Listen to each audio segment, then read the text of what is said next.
యెషయా రాసిన గ్రంథం 41వ అధ్యాయం 10వ వచన భాగంలో రాయబడిన మాటలు మనం చూసుకుంటే, నేను నీతో చెప్పి ఉన్నాను, నీకు తోడై ఉన్నాను, భయపడకుము, నేను నీ దేవుడినై ఉన్నాను, దిగులు పడకుము, నేను నిన్ను బలపరుతును, నీకు సహాయం చేయువాడిని నేనే, నీతియు నా దయా హస్తముతో నిన్ను ఆదుకొందును. చూసారు ఎంత గొప్ప మాట ఈ ఉదయకాల సమయంలో దేవుడే మనతో చెప్తున్నాడు. ఈరోజు ఏమన్నాడంటే, నేను నీకు తోడై ఉన్నాను, నువ్వు భయపడొద్దు, దిగులు పడొద్దు, కృంగిపోవద్దు, దుఃఖపడొద్దు, లేదంటే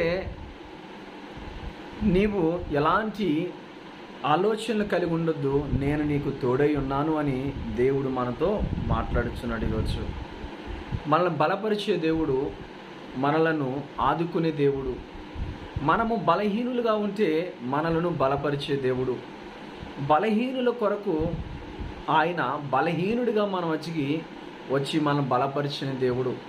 బలహీనుడు అంటే చాలామంది అనుకుంటారు కదా, ఏంటి దేవునికి బలం లేదా?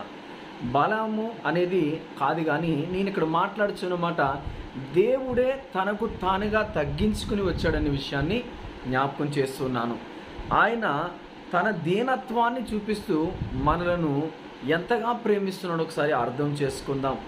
భయపడకము, నేను నీకు తోడై ఉన్నాను అంటున్నాడు. ఒకవేళ నువ్వు భయపడుతున్నావేమో, ఏం జరుగుతుందో నా జీవితం అని ఒక గందరగోళమైన పరిస్థితులు కలిగి ఉన్నవేమో, భయపడాల్సిన అవసరం లేదు.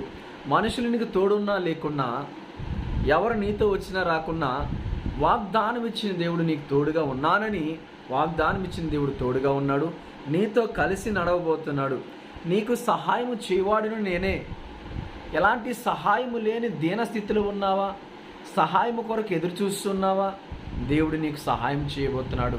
ఈ సహాయం ఎక్కడి నుండి వస్తుందని అనుకుంటున్నావేమో, నీ దేవుడే నీకు సహాయం చేయబోతున్నాడు. నీవున్న కష్టములో నుంచి, శ్రమల్లో నుంచి, బాధల్లో నుంచి దేవుడు నిన్ను విడిపించబోతున్నాడు. ఆయనే నీ సహాయకుడు.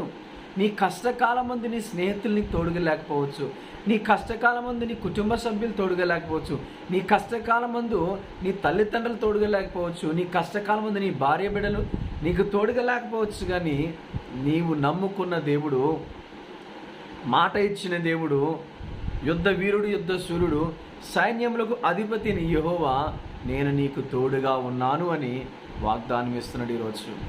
మరి ఇంకెందుకు ఆలస్యం? నీవున్న కష్టాన్ని దేవుని పాద సన్నిధిలో పెట్టు. ప్రభా, నాకున్న కష్టం ఇది నాయన, నాకు నీ సహాయం కావాలి, నీవు తప్ప నాకు సహాయం చేసేవారు ఎవరు లేరు. ఆ దావీదు వలె నీవు కూడా కనులెత్తి ఆకాశం వైపు ప్రార్థన చేయి, నాకు ఎక్కడ నుండి సహాయం వస్తుంది.